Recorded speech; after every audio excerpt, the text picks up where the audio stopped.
Let's turn our Bibles to Zephaniah chapter 1, verse 1. And may the Lord speak to each one of us from this portion. The word of the Lord, all of us together. The word of the Lord which came unto Zephaniah, the son of Cushi, the son of Gedaliah, the son of Amariah, the son of Hizkiah, in the days of Josiah, the son of Ammon, king of Judah.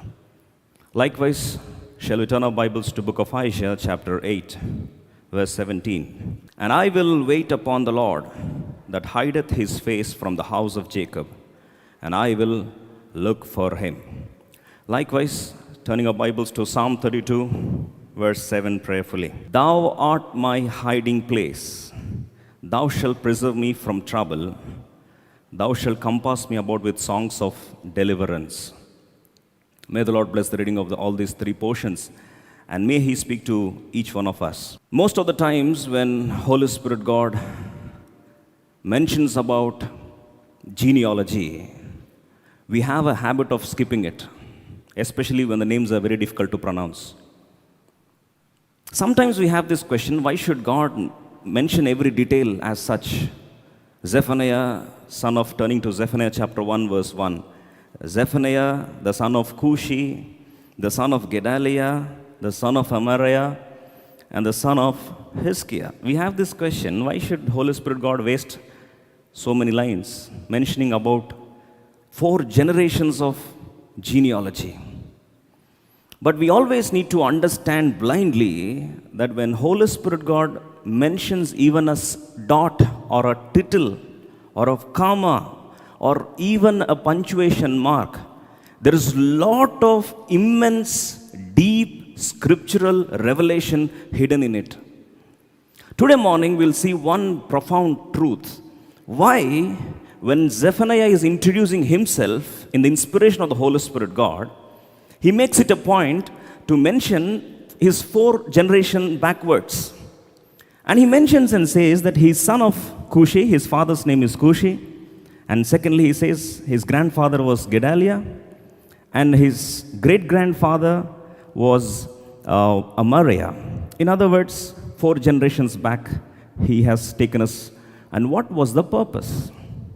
If we try to understand the deeper meaning of this, we serve a God. You know what is the characteristic feature of our God? Isaiah chapter 45, verse 15. We worship God who has this innate nature. Isaiah chapter 45, verse 15, 1-5. 45, 15, all of us together. We serve and worship a God who has this nature. Verily thou art a God, all of us together. Verily thou art a God that hidest thyself, O God of Israel, the Savior. Our God loves to hide. Profoundly, if you understand, God who created the heaven and earth, He loves to hide. And if you ask Isaiah says, yes, I wait for God who is hiding. At the same time, if you turn to Psalm 32:7, Lord, thou art my hiding place. You will hide me in trouble and then reveal me at the right time. But what is the beauty of Zephaniah chapter 1, verse 1? Quickly, if you go back 4 generations, Zephaniah says that my father is Cushi, my grandfather is Gedaliah, and my great-grandfather is Amariah. And who is Amariah? The son of Hezekiah. This is where the beauty of the scripture is. What is the beauty that God wanted to hide Zephaniah? The word meaning Zephaniah means hidden by Jehovah. In other words, God wanted to hide Zephaniah for how many generations? If you turn back and see, quickly to the last slide, Zephaniah, he tracked his genealogy from Cushi to Gedaliah, Gedaliah to Amariah. He's son of Hezekiah. But if you see the 2nd Kings and 1st Kings and Chronicles and try to see the genealogy, Hezekiah was about to die. And then that's when he cries. Isaiah comes and says, set your house in order. You're surely supposed to die. As he was suffering from the disease, he cries for the mercy of God. He prays for the grace of God. Lord, please extend my life. I don't want to die this death, untimely death. And that's when Holy Spirit God again sends Isaiah, and then his life is extended for 15 years. After his life is extended for 15 years, exactly after 3 years, till then he was childless. There was no legacy at all. And after 3 years, he was blessed with a son, and he named him Manasseh. But he happened to be the biggest disaster of his life. Absolutely wicked. Exactly against the principles of his father. He was most cruel, most violent, in fact, idolater. In other words, he totally spoiled the standards of Hezekiah that he has established. He became the brutal disaster. We don't know, as he was born, many times father might have told to Manasseh, do you know, I was supposed to die childless, but when I cried, God extended my life.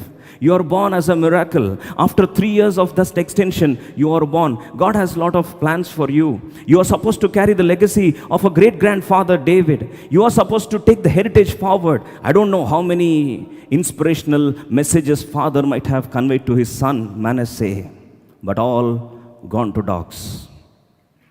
Manasseh became the most cruel ruler. And one fine day, you know what he did?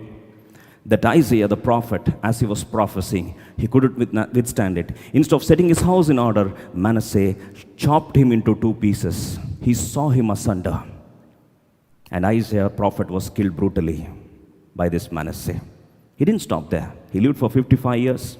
After Manasseh, and then comes Ammon. Ammon was even as cruel as his father. He lived for 2 years. He ruled for 2 years. Till what all prayers Hezekiah has made have gone in vain. Then comes Josiah. And Josiah started ruling, and he ruled for 31 years. He couldn't do anything big. Although he wanted to lead a righteous life for the glory of God, he finally couldn't do much. And all the prophecies have gone in vain. Then comes the 4th generation, Jehoahaz. He just ruled for 3 months. And then Egyptians come and take over. They are sold as slaves. But the beauty of today's morning worship message is the God who made this as an open line of heritage, sovereign line of heritage, was parallelly planning secondary line of heritage. And that secondary line of heritage was none other than, after Hezekiah was born, after Manasseh was born, after a few years, there was another son born, and his name was Amariah. After Amariah was born, Manasseh is dead. But glory be to God. Don't know what prayers Hezekiah might have prayed. Lord, I expected a lot from Manasseh, but all the hopes are gone. Lord, at least do the needful. As you have extended my life, you don't know what tears went through for father's eyes. And now there comes Amariah. Come to the lineage quickly, please. What is Amariah? The meaning of word Amariah means promised.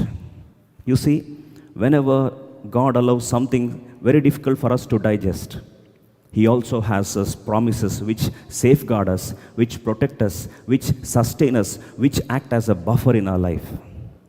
And that's when Amariah, the promised one, then he begets Gedaliah. Till then, God was hiding his prophecies. None of them were fulfilled. Then after Gedaliah, the meaning of word Gedaliah means promoted by God. Then we'll see the mystery later on. And then Cushi was born. Nothing happened till then, 3 generations. Now the 4th one, in other words, Zephaniah. As Zephaniah is born, Holy Spirit God wanted these lines to be mentioned for our exhortation today morning and encouragement. That then Zephaniah chapter 1, verse 1, Zephaniah says, you know what? You know what? The God that I'm worshipping and the God that we are worshipping, He has different plans for my life. Although Hezekiah's prayer might have gone in vain according to the superficial history because of Manasseh's ruin and evil reign, God nevertheless hasn't forgotten the promises He has given. You know what has happened? Quickly, 4 important truths why God hides us. Number one, God has hidden, you see, unnoticed, God has hidden this Zephaniah from being killed from the wrath of Manasseh. Because Manasseh went to the extent of killing Isaiah himself. Now, God protected Zephaniah by hiding him. That's why, number one, we are hidden for protection. If you turn back and see, many of our dear ones aren't here. God has hidden us, protected us under the shadow of His mighty wings, according to Psalm 91. Today we are breathing because of the protection being hidden under the covert of His wings. The almighty shelter, almighty wings have protected you and I. Turn back and see how many of our dear ones aren't here. We are not better than them. God's purposes, in fact, in Psalm 130, shall we quickly turn to Psalm 138, verse 7. Psalm 138, verse 7. God, though I walk in the midst of trouble, though thou wilt revive me, thou shalt stretch forth thine hand against the wrath of my enemies, and thy right hand shall save me. The wrath, so-called wrath of COVID-19. When we were walking through the midst of trouble, who saved us? It is the hand of God which saved us. He has hidden us under the covert of His mighty wings. The reason why we are alive today morning, we are being protected, hidden by God. Zephaniah, Jehovah has hidden Zephaniah. So also you and I were hidden by the Almighty God. Secondly, if you see a little further, Zephaniah is also hidden. Zephaniah chapter 2, verse 3. Seek ye the Lord, all ye meek of the earth, which have wrought His judgment. Seek righteousness, seek meekness. It may be you shall be His in the day of the Lord's anger. In other words, Zephaniah was hid from the anger of God. Can you understand the anger of God? When a human being gets angry, what are the consequences? We know pretty much. If human being can go such cruelly, how much more the anger of God can be? Nevertheless, God spared you and I. That's why Psalm 30, verse 5, the anger of the Lord in our lives was for a moment. Reading all together, Psalm 30, verse 5. For His anger endureth but a moment. See, it was just a fraction, just like that. Our anger, it is for a generation. Our anger is for at least for a year, for 2 to 3 years. God's anger is for a moment. And then in His favor is life. Weeping may endure for a night, but joy cometh in the morning. God protected us from the anger of the Lord. He has hidden us from the anger of the Lord. Number one, we are hidden as Zephaniah was hidden from the wrath of Isaiah. So also we are hidden from the wrath of the enemy, the wrath of COVID-19, and the anger of the Lord. Should we not be gracious? Should we not be grateful to God? Everybody else expected that the heritage of Hezekiah is gone. But God was parallelly hiding Zephaniah, trying to bring him out. You know why? Shall we come to the second thought? Zephaniah, as he was introduced to the world, God wanted him to be a mighty revival prophet. Can you expect a prophet, a mighty revival prophet, coming from the very lineage of a king? He is from a kingly clan. And now Zephaniah, being a heritage of the king, King Hezekiah, God revealed him at the right time for the right purpose. You know why we are still alive today morning? The other day one brother was saying, you know what, I prayed a lot, God protected me from COVID-19. I said, stop your nonsense. You think that others didn't pray, those who are dead? They prayed more than you, they were righteous than you, they were more devout than you, they were more zealous than you. But why should God extend your life and my life? Ephesians chapter 1, verse 11, quickly please. Ephesians chapter 1, verse 11. When God has a plan for you, when God has a purpose for you, if the purpose has not been accomplished yet, that's the reason why God has extended our life. According to the plan of predestination, according to the purpose of Him that worketh all things after the counsel of His own will. You know what? The mystery of God is, as long as your purposes are not accomplished. In fact, God said, let me spare them. Although the wrath of God, the anger of God, the most cruel days of COVID-19, God protected you. You know why? Not that we are better than them. He still has his purposes. In fact, God had purposes for Zephaniah. God had purpose that Zephaniah must be a revival prophet, and he should proclaim the gospel of God with authority. And on the wrath of God, when the anger of God is supposed to be, Zephaniah should act as a buffer to save the children of Israel. And for that purpose, God extended the life of Zephaniah, hidden him, protected him, and now introduced him for a purpose. That's why if you see Romans chapter 11, quickly verse 33 please. Romans chapter 11 verse 33 quickly. We'll try to understand how unsearchable are the ways of God in your life and my life. Romans chapter 11 verse 33. Oh, the depths of the riches of both wisdom and knowledge of God, how unsearchable are his judgments and his ways past finding out. God's ways were mysterious in our life. His ways are past finding out. He extended our life with a purpose. God's purposes took almost 4 generations to be ripened. All those years were silent years, no fruition at all, nothing fulfilled. But God's purposes were fulfilled in his proper time. God hid Zephaniah. God has hidden Zephaniah with a purpose. Number 1, to protect him. Number 2, for his purpose and for his calling and for his plan. Unsearchable are the ways of God. Thirdly, Psalm 30 verse 5. The anger of the Lord was for a moment, then comes his favor, which is for life. That's why you see 4 generations. If you see the scriptural background of the Old Testament, God's anger as a zealous God, Exodus chapter 20 verse 6 quickly. Exodus chapter 20 verse 6 prayerfully. And shewing mercy, or probably 5 and 6. Thou shalt not bow down thyself to them, nor serve them, for I, the Lord, am a zealous God, visiting the iniquity of the fathers upon the children unto the 3rd and 4th generation of them that hate me. It doesn't stop there. Verse 6. Shewing mercy unto thousands of them that love me and keep my commandments. You see, there are 2 things loggerheads. The anger, the judgment of God, at the same time, the mercy of God. Are not these 2 things fulfilled in the life of Hezekiah? The judgment of God, 1 lineage, same time the mercy of God for 1,000 generations. And that has finally fulfilled the promises that God had for so-called Hezekiah. The promises of God are for 1,000 generations. Do you know that? His wrath may be for 4 generations, his judgment for 4 generations, but the promises of God, the mercy of God, the grace of God is for 1,000 generations. Which is more powerful? 1,000 is powerful or 4 is powerful? Obviously 1,000 is powerful. And that is what has spared you and I. And as a matter of fact, when Psalm 30 verse 5 says, his anger was for a moment, but his favor is for life. God extended hidden Zephaniah so that his promises will be fulfilled.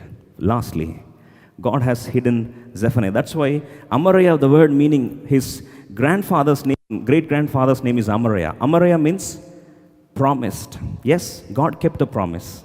4 generations, he kept the promise. Then his grandfather's name is Gedaliah. Lastly, what does Gedaliah mean? Gedaliah means promoted by God. You see, when did God promote a person? 1 Peter chapter 5 verse 6. Humble yourself, therefore, under the mighty hand of God, that he may exalt you in the due time.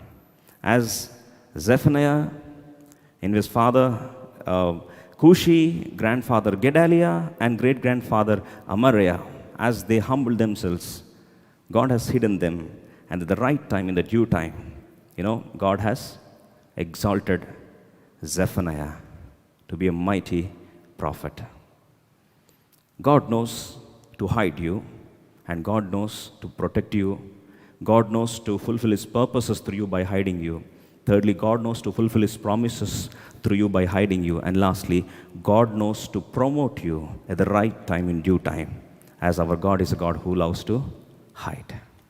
Shall we join together with Zephaniah and say, Lord, I want to worship you today morning. Everybody else imagined that life is gone, especially as far as Manasseh's career is concerned, as far as Josiah's or Ahaz is concerned, Jehoahaz's life is concerned. But glory be to God. Parallelly, when wrath of God was working, loggerheads, the favor of God, the mercy of God was also working parallelly. That's how we are still here today morning to worship the Lord in spirit and truth.